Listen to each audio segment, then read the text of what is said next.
안녕하세요. 목차쌀을 기다리셨던 우리 성도님들 반갑습니다. 이제 완연한 가을이 되었습니다. 밖을 보면은 단풍이 너무 예쁘게 들고 바람도 너무 시원하게 부는 아주 좋은 계절인 것 같습니다. 좋은 계절을 맞이해서 반가운 분들이 찾아오실 텐데요. 오늘 시간은 궁금한 성경 이야기 시간으로 저희 교회에서 계신 목사님들을 모시고 저희가 신앙생활 하면서 그동안 궁금하고 또 약간 이해가 안 가는 어떤 그런 신앙의 문제들을 이 시간 함께 목사님들과 대화를 나누면서 알아보는 그런 시간을 갖도록 하겠습니다.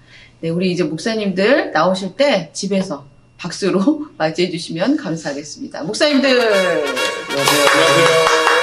저희들도 모르는 게 많은데 이렇게 초대해 주셔서 감사합니다. 모르는 거 많으세요? 네. 아는 것만 질문 드리도록 하겠습니다. 감사합니다. 네, 그럼 목사님들 나와주셨는데요. 각자 자신의 소개를 조금 해주시면 좋을 것 같아요. 뭐 다 아시겠지만, 그래도. 저부터 할까요? 네네네. 네, 안녕하십니까. 큰빛교회 박성원 목사라고 합니다. 반갑습니다. 뭐가 힘드세요, 그 지금? 말씀 하시려고 소개 안 시켜주려고. 이쪽인가요? 네. 저쪽에서 곰발바닥, 개발바닥, 곰발바닥. 예배가 있어가지고 어디로 가야 네, 카메라가 굉장히 많네요. 네, 안녕하십니까. 박성원 목사입니다. 여러분, 목차사에서 새롭게 불러주셔서 감사합니다. 네. 예, 반갑습니다. 오배박이에서 막내를 맡고 있는 이재남 목사입니다. 네, 또 목차사에 불러주셔서 함께 또 신앙적인 고민들을 나눌 수 있는 시간 주셔서 감사합니다. 안녕하세요. 목차사의 배장호입니다. 목차사의 제 목사님 프로그램인가요? 드디어 목차사가 아니라 제가 목사님이 배찰사로 맡기는 거예요. 네, 안녕하세요. 배장호 목사입니다. 목차사에 이렇게 초대해 주셔서 정말 감사드립니다. 진짜 감사하신가요? 네, 감사해요. 네, 너무 감사하고 정말 반갑습니다. 그러면 이제 첫 번째 질문부터 내가 드리도록 하겠습니다. 첫 번째 질문은 이런 거예요. 교회는 꼭 다녀야 하는 건가요? 요즘은 교회에 나가지 않거나 또 목회자를 따로 두지 않는 그런 교회들이 있는데 그것이 성경적으로 바른 것인가요? 그런 질문을 해주셨는데 목사님들 어떻게 생각하시나요? 우리 배 목사님 좀 대답을 좀 해주시면. 아주 좋은 질문이에요. 네. 좋은 질문인데 그것은 이제 교회론을 조금 생각해 보면은 그 질문이 좀 잘못된 옳지 않은 질문이다 라고 좀 생각할 수 있고요. 이 교회라는 자체가 우리가 교회를 간다, 교회를 꼭 가야 되냐 그것보다는 교회가 모인다라고 생각을 하셔야 돼요. 왜냐면 우리가 교회이기 때문에. 그래서 교회가 교회를 간다가 아니라 교회가 모인다. 왜냐하면 창세기 3장을 보게 되면 아담과 하와가 죄를 짓고 나서 숨어 있을 때에 하나님께서 아담을 부르시며라는 그 부르시다라는 그 콰라라는 단어가 거기서부터 이제 그 부름받은 사람, 교회, 나중에 콰할로 돼서 이제 회중, 여호와의 회중을 나타날 때 단어로 이제 바뀌게 되거든요. 또 그 단어가 이제 신약 성경에 와서 에클레시아라는 단어로 해서 부름받은 사람들이라는 이제 명칭으로 우리가 불리우게 되는데, 그렇기 때문에 이제 교회는 우리다라는 걸 먼저 생각을 해야 될 것 같고요. 그리고 두 번째로는 그렇기 때문에 교회는 하나님의 은혜로 부름받은 사람들이 함께 모이고 흩어지고 모이고 흩어지고 하는, 그렇기 때문에 모여야 되는 거죠. 그래서 혼자 신앙생활을 한다는 것은 그 교회론의 어떤 중요한 부분을 미싱하고 있고, 또 그렇기 때문에 부름받은 사람의 어떤 역할 또한 소홀히 생각하고 살아갈 수 있다라고 생각을 해요. 그래서 교회는 모여야 된다. 그리고 그렇기 때문에 우리는 교회는 함께 공동체 생활을 해야 된다라고 볼 수 있죠. 돌발 질문인데요. 팬데믹 되고 나서 이제 저희가 온라인 예배를 이제 드리기 시작하면서부터 이런 고민을 하시는 분들이 더 많아진 것 같아요. 그냥 온라인으로도 예배 집에서 드릴 수 있는데 내가 꼭 왜 거기 복잡복잡한 데를 나가야 되나. 그래서 아예 이제는 교회를 나올 생각을 하지 않으시고 나는 그냥 집에서 예배 드리는 교인이다 라고 그렇게 얘기하시는 분들도 있고 나한테 강요하지 말아라 이렇게 얘기하시는 분들도 있는데 혹시 그런 분들에게 뭐 한마디 해주실 수 나오세요. 단호하시네요. 네. 심하게 얘기해 드릴게요. 굉장히 부드럽게 얘기해 주시는데 나오시라고 그러십니다. 나오세요. 두 번째 질문은 재밌는 질문이에요. 좀 약간 나이가 어린 친구가 해준 질문인 것 같은데 예수님을 믿었다 안 믿었다 하면 어떻게 될까요? 라는 질문을 해주셨어요. 되게 좋은 질문인데요. 네. 예를 들어서 이제 어린 친구라고 생각하니까 결혼을 했어요. 근데 결혼한 남편이 집을 나갔다 안 들었다면 어떤 일이 벌어질까요? 예수님과 우리는 집을 결혼 들어왔다 관계잖아요. 나갔다. 네. 들어왔다 나갔다 하면 어떻게 될까요? 오. 네. 그건 안 되죠. 네. 당장 쫓겨나야죠. 당장에 네. 쫓겨나가지고 네. 예. 밖에 나가서 이를 갈며 울고 있었겠죠. 그죠? 네, 네. 네, 네, 답이 되셨죠? 네, 그러시면 안 됩니다. 네. 자, 세 번째. 이거는 조금 논쟁이 될 수 있는 그런 질문일 수도 있는데요. 요즘 굉장히 이게 분분한 것 같아요. 이제 11조에 대해서 이게 굉장히 어떤 목사님은 11조 안 해도 된다. 어떤 목사님은 11조는 꼭 해야 되는 것이다 라고 얘기들을 하고 있는데, 이 11조와 또 우리가 헌금 생활에 대해서 우리 목사님들은 어떻게 생각을 하고 계시는지. 11조 같은 경우에 저희가 좀 생각하는 그런 뷰를 좀 다르게 봐야 할 것 같아요. 오케이. 대부분 성도들이 좀 11조 하면 마음이 어려워진 이유가 특별히 또 코비드라든가 여러 가지 그런 가정사 가운데 힘든 시간이 있잖아요. 근데 그 쪼들리는 버짓 안에서 내가 가지고 있는 것 중에 10분의 1을 하나님께 드려야 된다고 생각하니까 힘들어지는 것 같아요. 근데 그게 아니라 사실 11조라고 하는 것은 원래가 다 하나님의 것인데 그 중에 저희에게 9을 주시고 하나를 취하시겠다고 하는 것으로 저희가 좀 생각의 마인드를 변화하면 훨씬 11조에 대해서도 좀 저희가 자유스러울 수 있을 것 같아요. 오케이. 예. 그러니까 내 것 중에 하나를 누군가 뺏어가면 기분 나쁘잖아요. 그렇죠, 그렇죠. 근데 저에게 9개를 주시니까 이건 오히려 11조를 통해 저희가 감사할 수 있는 조건이 되는 거죠. 그러니까 목사님은 11조는 당연한 것이다. 네. 저는 그렇게 보고 있습니다. 또 당연한 것인데 또 이제 그 많은 경우에 질문의 의도가 내가 11조를 하고 싶어서 하는 것인가 아니면 11조를 하기 싫어서 이런 질문을 하는 이런 것인가. 질문이 나오는 맞아요. 게 중심이 맞아요. 마음의 중심이 있는 것 같아요. 맞아요, 맞아요. 그러니까 구약의 뭐 신약도 그렇고 성경의 예를 보게 되면은 내가 수입이 없을 때는 뭐 예를 들어서 내가 그 뭐 곡식을 산문했다. 곡식의 일부를 드리고 또 내가 어부였으면 이제 생선의 그렇죠. 그 일부를 드리고 또 만약 수입이 없다면은 내 시간의 일부를 또 그렇죠. 드릴 수 있는 거고 그래서 11조의 방법을 이제 내가 수입의 일정한 부분을 드린다라는 것도 중요하지만 그럴 경우가 안 될 경우에는 거기에 대해서 너무 자책감을 갖는 것보다는 봉사로서 헌신으로서 또 그렇게도 그렇죠. 드릴 수 있지 않을까 생각해요. 그렇죠. 맞아요. 너무 돈에만 네. 우리가 포커스를 하기보다는 우리가 하나님께 뭔가 드리고 싶은 마음, 네. 뭔가 헌신하고 싶어하는 그런 것까지도 다 포함할 수 있다라고 생각하시는 거죠. 그 김동훈 목사님이 예전에 쓰셨던 그 깨끗한 부자라는 책을 보게 네, 되면은요. 네, 네. 10의 1조는 하나님께 드리고 또 10의 1조는 이웃에게 주고 맞아요. 그리고 나서 이제 나머지 것들은 또 물론 건강하게 써야겠지만 자기를 위해 쓸 수 있다 이렇게 또 얘기하셨는데요. 그러니까 10의 1조라는 것만 하나님께 드리는 것은 아니고 사실은 삶의 많은 부분이 하나님의 것이기 때문에 우리가 믿음의 분량에 따라 드릴 수 있는 것이라고 생각을 하고요. 아까 이제 변 목사님이 얘기하셨던 것처럼 질문을 하고자 하는 그 분의 마음을 조금 한번 들여다보는 게 좋지 않을까 생각을 해보게 됩니다. 네, 그건 정말 확실한 것 같아요. 우리가 사랑하는 사람이 있으면 뭐든지 주고 싶고 사주고 싶고 이러잖아요. 그거를 아깝다고 얘기하지 않는데 우리가 하나님에 대한 마음이 어떤지 그렇죠. 예, 우리가 얼마나 사랑하는 마음이 있는지 그걸 먼저 좀 살펴보면 좋겠다. 아까울 때가 있어요. 누구한테요? 그 사람하고 이제 좀 관계가 틀어지면 아깝죠. 그렇지, 그렇죠. 그렇죠. 그렇죠. 네, 그렇죠. 더 이상 이제 사랑하는 마음이 없어지거나 뭔가 큰 일로 인해서 관계가 틀어졌을 때, 그렇죠. 그러면은 우리 이 마음이 드실 때 하나님과의 관계를 살펴보는 것도 굉장히 좋은 초점이었어요. 감사해요. 네, 감사합니다. 네 번째 질문으로 가보도록 하겠습니다. 이 죽은 자를 위해 기도하는 것은 아니라고 들었는데 돌아가신 가족이나 세월호 사람들을 위해 기도하는 것은 안 되죠? 알고 계시네요. 정답!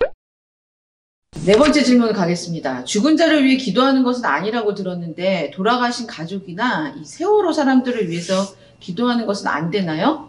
그럼 장례식 때 관 앞에서 우리는 어떤 기도를 해야 할까요? 제가 먼저 질문 하나 드리고 싶은데요. 네, 목사님들은 목사님들은 그 장례식 퓨너럴을 할 때 관 앞에서 어떤 기도를 드리시나요? 저는 자연스럽게 그렇게 되더라고요. 그러니까 이분이 이제 천국에 가서 예수님과 만나는 어떤 그런 아주 행복하고 평화롭고 행복한 그 장면이 떠오르면서 거기서 편안하게 있으시기를 예수님과 영생을 누리시기를 그리고 유가족을 위해서 기도를 네. 하게 되더라고요. 네. 이분은 평안하고 좋지만 가운데 남겨진 사람들은 슬프고 그런 마음이 평안한 마음으로 바뀔 수 있도록. 네. 혹시 뭐 다른 저도 거 좀 비슷한 것 같아요. 네. 저도 딱 했을 때는, 그러니까 관 앞에 섰을 때는 이분의 어떤 삶 가운데 그동안 수고하고 애쓴 모든 것들 이제는 하나님 아버지 곁에서 편안히 안식을 쉴 수 있도록 그렇게 기도를 하고, 예, 사실 저는 이제 그 이후에 뭐 어떤 유가족들을 위한 기도하지 그 순간에는 그냥 관 앞에서는 그 정도 기도를 하는 것 같아요. 저도 예를 들어서 이제 믿으신 분이 이제 돌아가셨을 경우에는 이제 하나님 감사합니다. 또 이렇게 열심히 사시고 또 하나님의 품으로 갈 수 있도록 해주셔서 감사합니다. 기도하고요.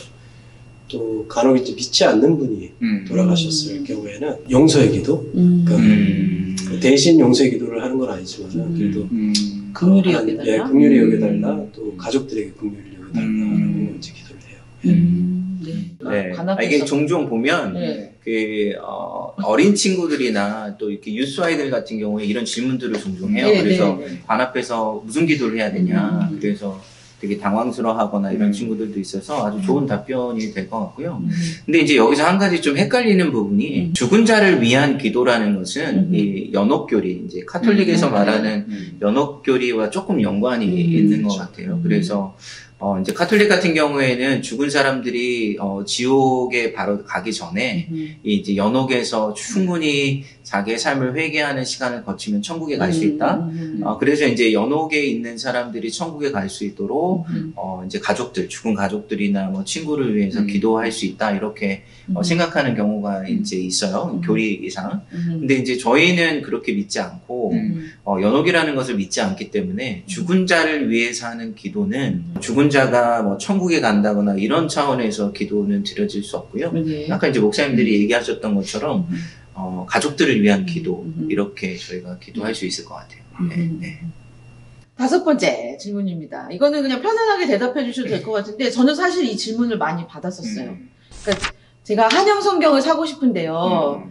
이제 특히 이제 좀 교회 나오신 지 얼마 안 되시는 분들 이제 한영 성경을 사고 싶은데 어떤 번역본을 사야지 좋은가요? 이런 질문들을 많이 해주시더라고요. 그래서 어떤 거 쓰시는지. 저희 교회에서는 ESB를 지금 쓰죠. 보죠. 예, 이제 개혁 개정, 한글은 개혁 개정. 개혁 개정 보고요.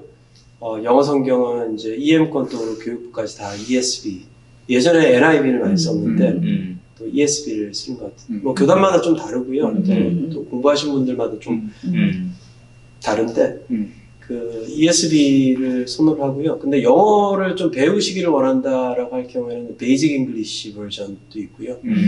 풀어서 쓰여진. 요즘 한국에서 이제 한글 성경도 우리말 완전 우리말 성경. 현대인의 성경. 세 번역? 우리말 성경. 표준 세 번역. 세 번역. 성경 어려워요. 어려워요. 네.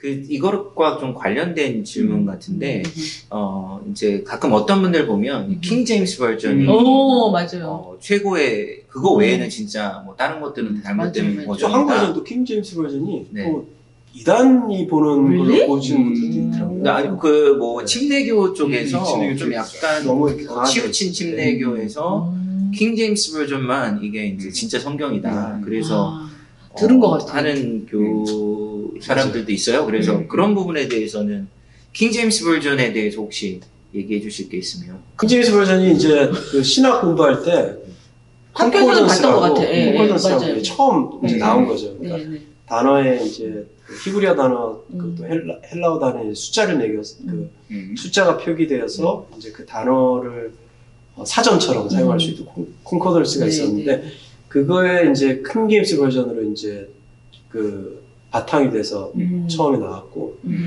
많이들 봤죠. 근데 지금은 뭐 영어가 너무 어렵고 힘들수 어렵죠. 예, 또 이제 번역되는 과정 속에서도 좀 착오도 좀 있고 그다고 해서 뭐 어떤 학교에는 프린스턴 같은 경우에는 이제 revised RSB인가 그거 예. 또로 하는 것 같고요. 학교마다 조금씩 틀린 것 같아요. 네, 맞아요.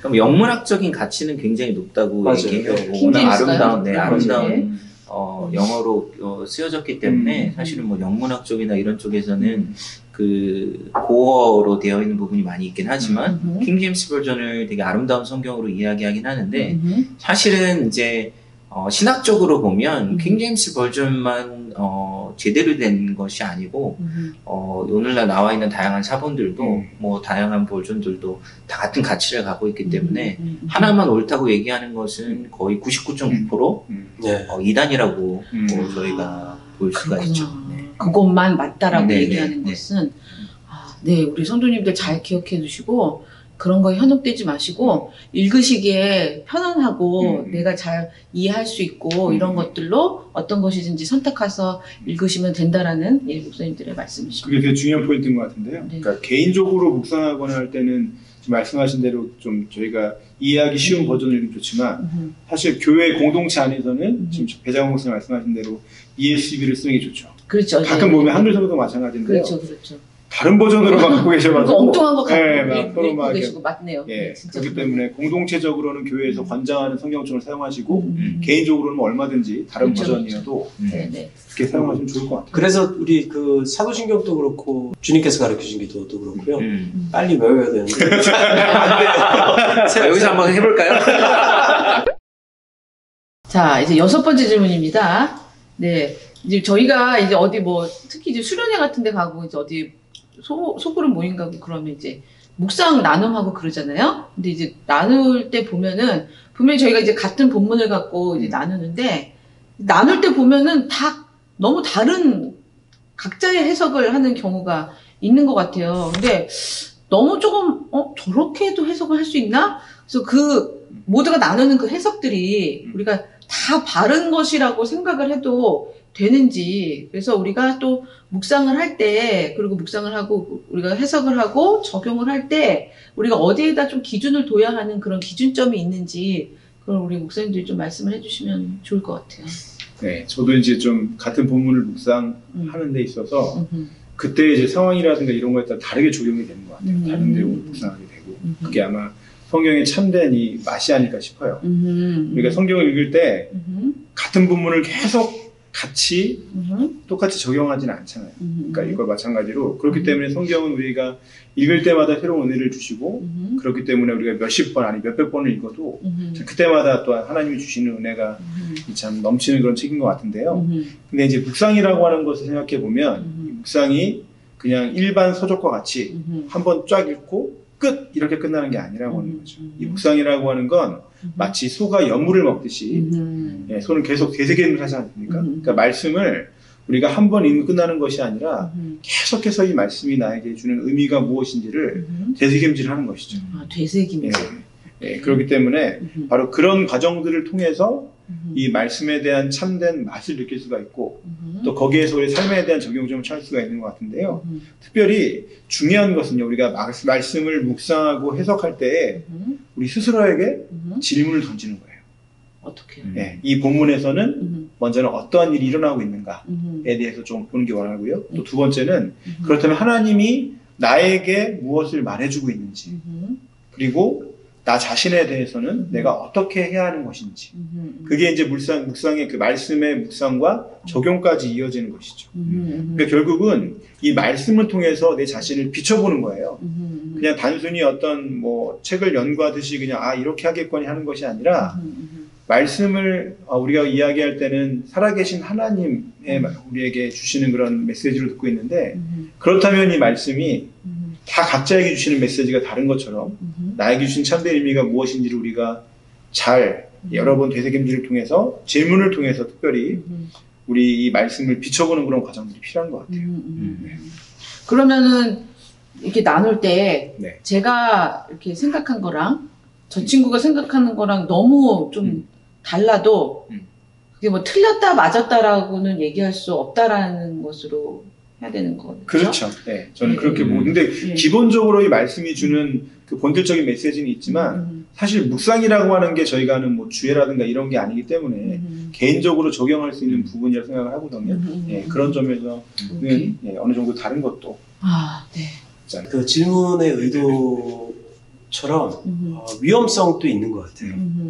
그러니까 이건 하나님이 주신 말씀이다 해서 하나님의 뜻이다라는 말을 하나님의 뜻이다. 자주 하게 되는데, 그러니까 그렇기 때문에 묵상을 할 때 중요한 것은 이게 하나님의 뜻인지 아닌지를 또 분별할 수 있는 성령에 의지하면서 또 우리가 해야 되고요.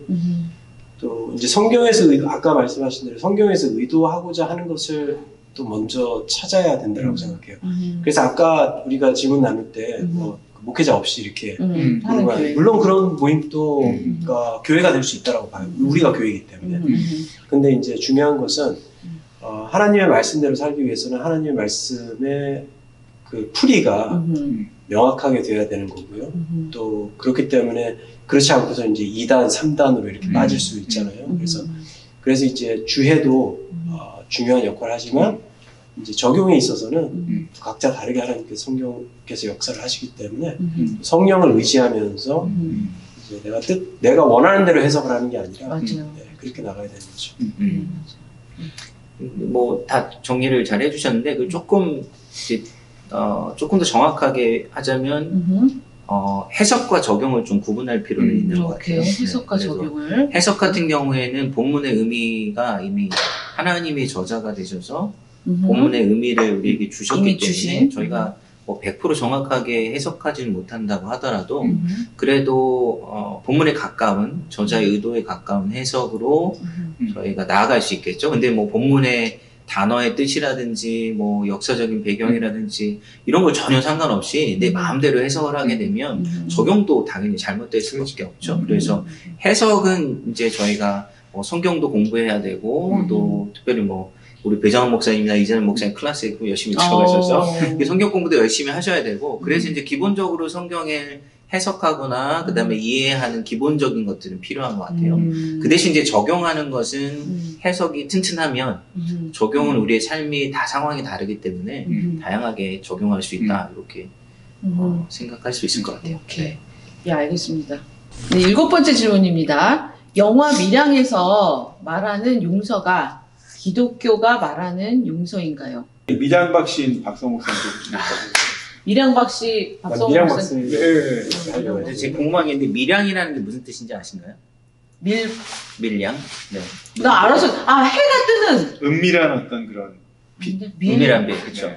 이게 사실은 이거 밀양만 가지고도 한 이틀 정도는 이야기할 수 있습니다. 굉장히 많은 내용을 갖고 있는데 하시고 우린 나가면 돼요. 네, 반가웠습니다. 그동안 감사했습니다. 네, 그래서 이제 보통은 밀양에서 이제 용서에 대한 부분들을 아주 중요하게 다루고 있지만 딱 용서라는 부분만 따로 떼어놓고 이야기하면 영화의 굉장히 중요한 맥락을 놓치게 되는 것 같아요. 그래서 좀 간단하게 말씀을 드리면 여자 주인공인 이 전도연이 나온 신혜라는 여자의 삶을 조금 저희가 살펴보면서 용서의 이슈를 다뤄야 되는데 그 여자분이 이제 남편이 죽고 나서 그리고 이제 밀양이라는 곳으로 자기 남편의 고향으로 가게 됩니다. 근데 이제 주변에 있는 사람들에게는 남편이 그리워서 이곳으로 왔다라고 이야기하지만 실제로 남편이 사고로 죽은 다음에 이 신혜라는 여자분이 발견하게 된 것은 남편이 바람을 피다가 죽게 되었다는 것을 나중에 깨닫게 되죠. 거기에 대한 분노와 배신감 때문에 좀 아시나요? 뭐 어떤 분노 이런 배신감을 마음에 분노가 차오르잖아요. 네, 그래서 이제 그것을 감추고 남편이 자기만을 사랑했다라고 생각해서 이제 그렇게 스스로를 이제 합리화한 거죠. 그래서 이제 밀양이라는 곳으로 가고 그리고 그곳에 이제 사람들에게 조용히 자기가 남편을 그리워하며 왔다는 거 이렇게 이야기를 계속 흘리게 됩니다. 근데 그게 사실이 아니었다는 거죠. 사실이 아니었던 거죠. 이제 스스로 합리화했던 하나의 모습이었고, 또 그곳에 도착하자마자 자기가 굉장히 돈이 많은 사람처럼, 그러니까 이제 아마 자기 스스로를 그렇게 거칠애를 하고 싶었던 것 같아요. 그래서 돈이 없는데 막 땅도 보러 다니고, 그래서 돈이 굉장히 많은 것처럼 하다가, 그래서 아들이 이제 유치원 다니는 아들이 웅변학원을 다녔는데, 그 웅변학원의 원장이 돈이 굉장히 많은 집이라고 생각해서 그 아이를 유괴하게 되죠. 그래서는 이제 유괴를 하고 그래서 나중에 이제 유괴를 하고 돈을 받지 못하니까 이 아이를 죽이게 됩니다. 그러니까 어떻게 보면 여자가 자기가 솔직하게 자기의 삶을 살았다면 그런 일이 벌어지지 않을 수 있는데, 근데 어쨌든 이제 자기가 굉장히 중요한 원인을 제공하게 된 것이었죠. 그리고 나서 이제 아이가 죽고 나서 너무 힘들어할 때 부흥회를 한다는 소식을 듣고 또 약국에 있는 아줌마가 약사가 이렇게 권유를 해서 예배당에 갑니다. 예배당에서 큰 마음의 평안을 얻고 나서 다음 날부터 간증을 하러 다녀요. 그래서 자기가 하나님의 은혜를 체험했고 하나님이 어떤 분이신지를 막 간증을 하고 다니면서 그래서 얼마 되지 않아서 사람들에게 자기가 범죄자를 자기 아들을 죽인 사람을 용서하겠다고 이야기합니다. 그러니까 주변에 있는 사람들이 다 말렸어요. 그러니까 그런데도 이 여자는 자기가 하나님의 큰 사랑을 경험했고 그 용서를 실천하겠다. 그래서 감옥에 찾아가게 되죠. 그러니까 그 과정을 보게 되면 사실은 신앙이라는 것도 이 여자분에게는 일종의 자기의 어떤 체면, 그러니까 사람들로부터 인정받고 싶은 욕구, 그리고 자기가 버림받지 않았고 저주받지 않았다는 그런 어떤 자기의 삶에 만족을 찾기 위한 도구로서 신앙이 사용되고 있었던 것이죠. 그러니까 그래서 이제 감옥에 갔는데 감옥에 가서 그 범죄자를 만나는 순간 이 엄청난 반전이 일어납니다. 영화의 내용을 잘 아시겠지만 용서하는 장면이 정말 기가 막힌 그 영화의 클라이맥스예요. 어떻게 보면 거기서 이제 그 시내라는 여자가 범죄자를 만나서 자기 아들을 죽인 사람에게 하나님의 사랑으로 당신을 용서한다고 할 때 그 눈빛이 기가 막혀요. 이 증오의 눈빛이에요. 그러니까 이 여자가 자기가 하나님의 은혜를 충만히 사랑을 경험하고 이 사람을 용서할 수 있는 준비가 되어서 용서를 하게 된 것이 아니라 다른 사람에게 보여주기 위한, 그러니까 그렇게 준비가 되어 있지 않지만 그런 모습을 보여주기 위해서 그렇게 했던 것이죠. 영화에서 이제 그 자기 아들을 죽인 사람을 괜찮으세요? 네. 갑자기 갑자기 노력해가지고 뛰어갔다 그 분노가 느껴져가지고 그 증오가. 그래서 영화에서 이제 클라이맥스가 어디냐면 그 신혜라는 여자 주인공이 감옥에서 자기 아들 죽인 남자를 만나는 장면인데요. 그때 이제 자기가 하나님의 사랑으로 그 사람을 용서하겠다라고 말할 때 그 눈빛이 용서하는 사람의 눈빛이 아니라 이 증오에 가득한 눈빛으로 그 자리에 서 있던 것이죠. 그러니까 자기 신앙이 성숙해서 그래서 그 사람을 용서할 수 있을 정도로 준비가 돼서 용서를 한 것이 아니라 자기가 그런 성녀와 같은 그런 사람처럼 보이고자 그런 용서의 행위를 하고 있었던 것이죠.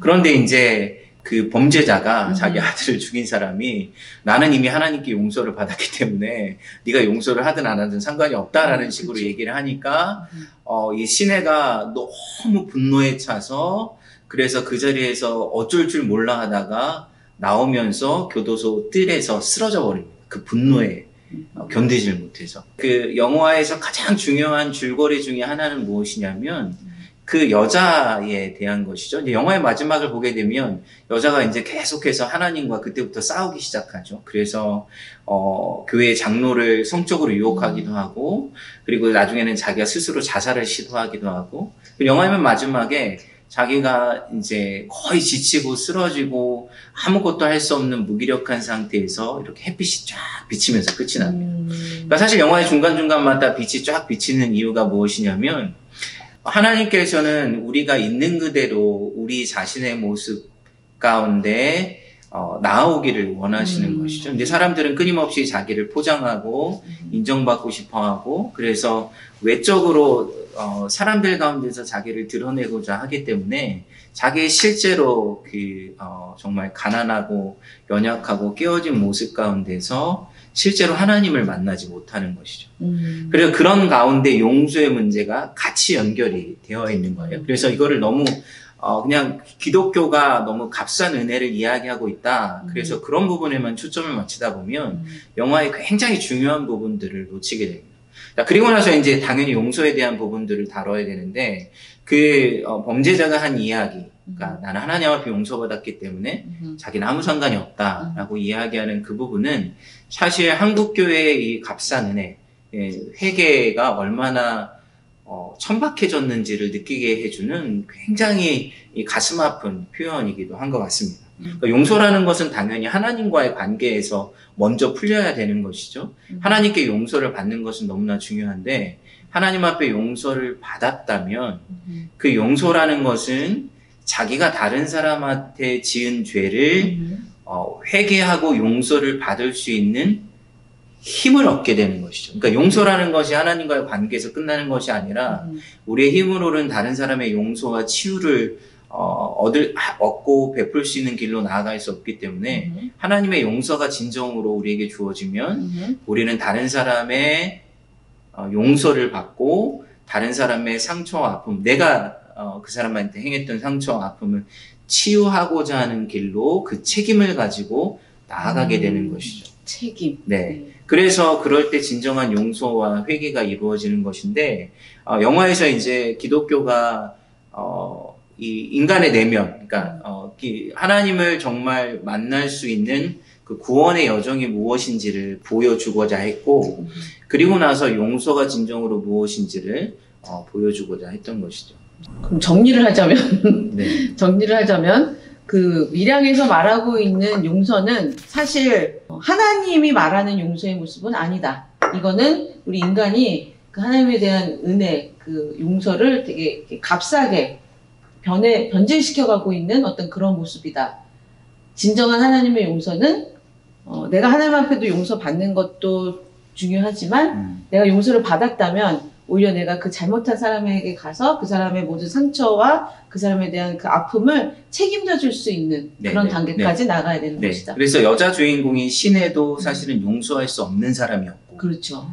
그리고 그 아들을 죽인 사람도 하나님의 용서를 제대로 경험하지 못한 사람이다. 그래서 한쪽의 문제가 아니라 양쪽의 문제를 영화는 아주 잘 다뤄주고 있다. 이렇게 볼 수가 있습니다. 네, 굉장히 클리어하게 잘 정리가 된 것 같아요.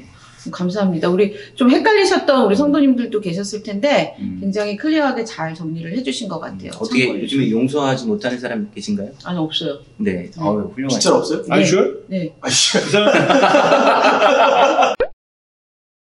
9번째 질문입니다. 강제로 이게 개종시켰던 저희 역사가 있습니다. 특히 캐나다 이제 원주민 선교에 대해서 지금도 계속 이제 시끄럽고 이슈들이 많이 일어나는데요. 그 강제적으로 이제 개종시켰던 그 선교 역사에 대해서 우리가 성경적으로 어떻게 받아들여야 되는지 해석을 해야 되는지, 그리고 앞으로도 우리가 이제 더 이제 믿지 않는 자들에게 나아가서 전도하는데 우리가 이런 것을 어떻게 적용하면서 있어야 되는지, 네, 우리 이재남 목사님께서 대답해 주실 수 있는지. 네. 그 부분은 이제 제가 생각할 때 우리 교회에서 해외 선교위원회 담당하고 계시는 배장훈 목사님이 네, 제가 잘못 짚었는데 우리 교회 로표가 그 선교적 교회잖아요. 네. 그러니까 교회 우리 목장을 담당하시는 우리 박성호 목사님께서 네. 답변을 주시면 하죠. 저희가 복음 중심 선교적 영성 노희송 목사님께 전화를 하고 같이 이렇게 좀 답변을 했으면 좋겠고요. 네. 이 강제적이라는 것이 이제 그 문화적인 어떤 갈등이 좀 많았던 것 같아요. 왜냐면 이제 서양 문화는 어렸을 때부터 이제 보딩 스쿨을 보내는 그러한 문화 속에 독립적으로 살아가는. 근데 그것이 이제 네이티브들한테 들어왔을 때는 그 교육과 이 모든 것들이 가정 안에서 이루어졌거든요. 공동체 안에서. 근데 그것을 부모와 함께 못 있게 한다라는 것은 굉장히 큰 사건이라고 생각해요. 그분들이 문화를 이해하지 못하고 그쵸? 그렇게 한 거네요. 문화를 이해하지 못해서 그러한 일이 일어난 거고, 또 두 번째로는 이제 강제성이죠. 강제성이라는 게 이제 서양 교육은 예를 들어서 이 믿음의 성장을 개인적으로 바라보지 않고 뭐 1학년이면 1학년의 수준, 2학년이면 2학년의 수준, 그리고 이제 졸업을 하면 이제 졸업을 하고, 그러니까 어느 정도 이게 딱 짜맞춰진 어떤 모습 속에서 성장하는 이제 강제성이 좀 있어요. 왜냐면은 그 복음을 전할 때에도 그 유럽에 이제 많은 일들이 일어났지만은 그 복음에 대해서 이제 강제성을 가지고 사람을 죽이기도 했고 또 살리기도 했고 막 이러한 일들이 있은 상황에서 복음을 가지고 왔을 때에 이 동양 문화와 비슷하게 이제 그 여기 그 원래 네이티브들의 이제 그 문화 속에서는 자연 속에서 스스로 깨닫고 나아가는 어떤 그러한 이제 그러한 문화가 있었잖아요. 강제성보다는 내가 깨닫고 나아가는 또 공동체 안에서 그것을 배워 나아가는 그러한 부분들이 많이 부딪혔던 것 같아요. 근데 우리 기독교도 솔직히 한국에 처음에 들어왔을 때는 이런 강제성보다는 우리의 삶 속에서 이제 우리 민족도 동양 문화도 그런 것 같아요. 그런데 이제 서양에 이제 기독교가 들어오면서 서양의 방법으로 네. 가리켰던 이런 부분이 많았기 때문에 우리 또한 그게 직접적으로 우리가 그 용서를 깨닫지 못하고 또 믿음을 우리가 충분히 이해하지 못하고 남들이 이렇게 하니까는 나도 이 정도 수준에 이제 같이 쫓아가야 된다라는 생각 속에 살아가는 게 많고, 근데 그것은 좀 좋지 않은 것 같아요. 뭐 기독교 역사를 볼 때 다양하게 보지만은 컨스탄틴 이후부터 이제 로마 제국 때의 기독교를 암흑기라고 보는 이유가 거기에 있어요. 교회는 성장했다고 보이는 넘버는 성장했다라고 보지만은 진짜로 코어 크리스천들을 많이 잃어버렸던 때처럼 그 강제성이 주고 있는 많은 그 사이드 이펙트가 있다. 그래서 지금은 뭐 인디지너스라고 얘기를 하죠. 네이티브가 아니라 이런 분들을 전도할 때 좀 다른 방법을 많이 쓰고요. 또 얼마 전에 라자가 와서 이렇게 테스티모니 할 때에도 우리의 삶에서 보여주면서 어프로치를 해야 된다라고 이야기했던 것처럼 우리도 그런 식으로 이제 복음을 좀 이해를 하고 전해야 되지 않을까라고 생각해요. 질문이 좀 있어요. 뭐 보통 선교지에서 선교사님들이 한국 선교사님들이 거기 가가지고 뭐 한국말 가르치고 한국 찬양 가르치고 뭐 박수치기 하고 그러면 사실 저희들이 볼 때는 굉장히 감동적이지 않습니까? 근데 그런 것들에 대해서는 또 어떻게 생각하시나요? 그게 우리가 복음을 받아들였을 때에 그러니까 우리가 전도를 받았을 때 똑같은 일들이 일어나고 있는 것 같아요. 이제 그 외국에서 와서 이제 티를 마실 때는 장갑을 끼고 티를 마셔야 되고 이제 이러한 일들이 뭐 인도나 이런 데서 이제 처음에 이제 선교사님들이 나갔을 때 완전 문화를 바꾸려고 했었잖아요. 맞아요. 예. 이제 그것도 저는 잘못된 모습이라고 생각해요. 저도요. 예. 그렇죠. 그러니까 장기적으로 선교가 나갈 방향은 처음에 이제 어떤 그런 선교사님들의 헌신이 분명히 필요해요. 그런데 지금 보면 그 선교 사역이 많은 경우에 이제 뭐 20년, 30년, 40년이 되면 내사역이 되는 경우가 많이 있는 것 같아요. 사실 사람을 만들어 보죠. 그렇죠. 예. 근데 한국 그게 사람을 아니라 만드는 네, 거죠. 한국 그렇지 사람 않아요? 화를 시키는. 근데 그게 아니라 하나님의 사람을 만들어야 되는 거 아니죠. 현지인 진자를 양성하고 세움으로 인해서 그 사람으로 하여금 또 이제 그 민족이나 어떤 그 상황에 맞는 환경에 맞는 선교가 좀 그렇게 전환되어야 되지 않을까 생각을 하고 있습니다. 네. 그러니까 선교의 오랜 역사를 보게 되면 이제 배장 목사님이 해주셨던 것처럼 이 문화 우월주의, 그다음에 인종 우월주의가 굉장히 뿌리 깊게 내려져 있어요. 있죠. 그래서 사실은 이제 보통 뭐 모로가나 전도만 하면 된다. 뭐 그래서 뭐 한국 문화를 가지고 가고 인종 우월주의를 가져가서 제국주의 예전에 한참 뭐 유럽에서 막 이렇게 전 세계를 식민지를 만들면서 그것을 통해서 복음을 전하면 이것도 하나님이 사용하시는 통로다. 이런 식의 이제 선교 정책들이 많이 있었는데 지금 서구 선교학에서는 거기에 대한 아주 깊은 뼈저린 반성들을 많이 하고 있어요. 근데 이제 저 한국의 선교 정책들을 보게 되면 그런 거에 대한 반성이 전혀 없이 여전히 동일한 그 예전에 서구의 선교사들이 했던 실수들을 반복하고 있는 것은 아닌가. 이제 물론 이제 그 당시에 일어났던 사건들은 저희가 이제 그 당시에 이제 서구인들이 문화 우월주의나 인종 우월주의에 대한 그런 편견들을 깨기가 어려운 상황이었던 것은 있어요. 그래서 지금은 이제 우리가 그런 것들에 대해서 많은 반성들을 하고 있기 때문에 이런 것들을 좀 다시 점검해봐야 하는 것이 아닌가. 특별하게 한국 교회가 복음을 받아들이게 된 것도 조금 유니크하게 시작됐던 것 같아요. 다른 지역들은 식민지화를 통해서 이제 복음이 전해졌는데 우리나라는 그때 식민지였어요. 일본에. 그렇죠. 그러면서 그 식민지화 된 나라에 복음이 들어오면서 식민지에서 벗어나게끔. 그래서 좀 한국은 조금 특이하게 이 선교의 역사가 시작됐고, 그래서 그런 면에 있어서 한국은 굉장히 장점이 있는데 그렇게 이제 교회가 성장을 하면서 문제는 여러 가지 다양한 것들을 이제 서양권을 너무 빨리 받아들임을 통해서 조직화되고 또 이제 막 이런 부분에 있어서 서양화돼 버린 복음화가 아니라 서양화돼 버린 그러한 모습을 좀 갖게 되지 않았나? 그래서 이제 똑같은 방식으로 우리가 선교를 하는 부분도 보이지 않아요. 그런 부분도 있는 것 같아요. 네, 맞아요. 어떻게 적용해야 하나요? 뭐 이 질문에 대해서 저도 한 말씀 하고 싶은데 뭐 다들 말씀을 해주셨지만 그러니까 어느 나라를 가던 어느 민족에게 가던 저는 하나님께서 우리를 만나 주실 때 그러니까 우리를 인격적으로 만나 주셨던 것처럼 우리도 그들을 대할 때 그들이 가지고 있는 문화나 그들이 가지고 있는 어떤 습관 이런 것들을 무시하고 하는 게 아니라 그들을 존중하고 인격을 이제 세워주면서 그 문화를 존중하면서 저는 접근을 해야 된다라고 생각을 해요. 그래서 어느 나라를 가든지 문화를 공부하고 가는 건 굉장히 중요한 선교의 툴이 돼야 된다라고 분명히 생각하고 있습니다. 네. 예. 존중이란 말 참 좋은 것 같아요. 네네네. 존중하는 거. 하나님이 우리를 존중해 주셨듯이 예, 그런 식으로 전도를 하고 선교를 하면 좋겠다라는 그런 생각이 들었습니다. 아, 감사합니다. 아, 우리 목사님들 웃긴 줄만 알았더니 굉장히 심도 깊은 이런 얘기를 하시니까 굉장히 달라 보이시네요. 우리 같지 않네. 지금 저희도 어색해요. 저희가 왜 이러는지 모르겠어요. 그러니까 아닌 것 같아요. 우리 같지 않네. 네. 열 번째 질문은요.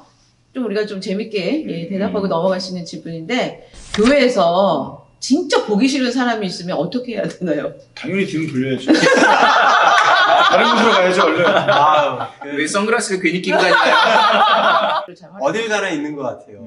어딜 가나 있고요. 그렇기 때문에 참고 진짜 보기 싫다 할 경우에는 그분이 1층으로 다니시면 2층으로 다니시면 되고요. 교회가 넓은 이득과 좀 유익도 있는 것 같아요. 네. 하지만 아까 얘기했듯이 진정으로 용서할 수 있도록 또 이렇게 화해할 수 있는 그런 가정이 있으면 좋지 않을까. 네. 네. 그럼 피해가는 걸로? 층을 다르게 가는 거예요. 근데 그분이 내 옆에 앉으면 어떻게 돼? 여보세요? 전화 받으셔서 나가세요.